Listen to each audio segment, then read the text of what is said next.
ڈرامے کی next episode میں آپ لوگ دیکھیں گے کہ کس طرح سے عمیر نے زویا سے کہا کہ وہ اس کی زندگی سے دور چلی جائے، اس کی زندگی سے اتنی دور چلی جائے کہ اسے کبھی واپس نظر نہ آئے۔ زویا جو کہ زائرہ سے اس قدر پوزیسو ہو چکی ہے کہ اسے سمجھ نہیں آ رہی کہ وہ کیا کرے۔ اس نے زائرہ کو اپنے دل و دماغ پہ سوار کر رکھا ہے۔ کہتی ہے زویا عمیر سے کہ تمہاری زندگی میں ایک ہی عورت وفادار ہے اور وہ کوئی اور نہیں بلکہ میں ہوں۔ اس بات پر عمیر زویا کو جواب دیتے ہوئے کہتا ہے کہ ٹھیک ہے، تم وفادار ہو، ایک کام کرو، اپنی اس وفاداری کے ساتھ کہیں دور چلی جاؤ، میری زندگی سے اتنی دور کہ مجھے کبھی واپس نظر نہ آنا۔ زویا عمیر کی یہ بات سن کر پریشان ہو جاتی ہے کیونکہ اس کے دل میں یہ اندیشہ پیدا ہو چکا ہے کہ شاید عمیر زائرہ کی طرف واپس لوٹ رہا ہے اور اس سے یہ چیز ہرگز برداشت نہیں ہو رہی، کیونکہ اس کا سوچنا ہے کہ شاید وہ ماں نہیں بن سکتی، اس وجہ سے وہ زائرہ کو اپنی زندگی میں واپس لانا چاہتا ہے۔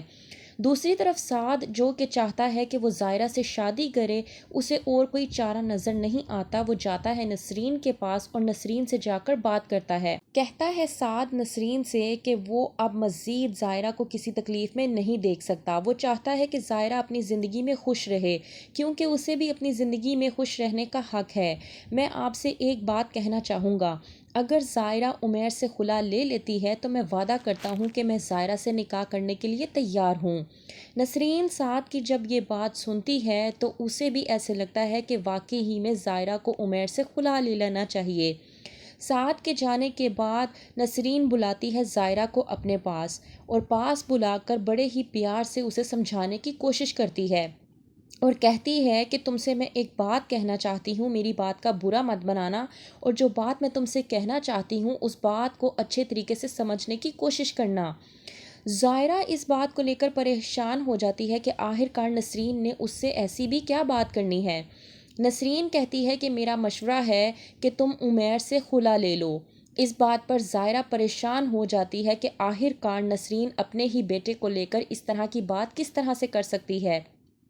نسرین کہتی ہے کہ میں مانتی ہوں کہ بے شک عمیر میرا بیٹا ہے، لیکن میں یہ بھی بہت اچھے طریقے سے جانتی ہوں کہ وہ بالکل اپنے باپ جیسا ہے اور اپنے باپ کے نقش قدم پر ہی چلتا ہے اور اس کے ساتھ تم کبھی بھی خوش نہیں رہ سکتی، اور میں تمہیں خوش دیکھنا چاہتی ہوں کیونکہ تمہیں بھی خوش رہنے کا حق ہے، تمہیں بھی حق ہے کہ تم اپنی زندگی میں سکون سے رہو، تو بہتر یہ ہے کہ تم عمیر سے خلا لے لو اور اپنی زندگی پرسکون طریقے سے گزارو اور مطمئن طریقے سے رہو۔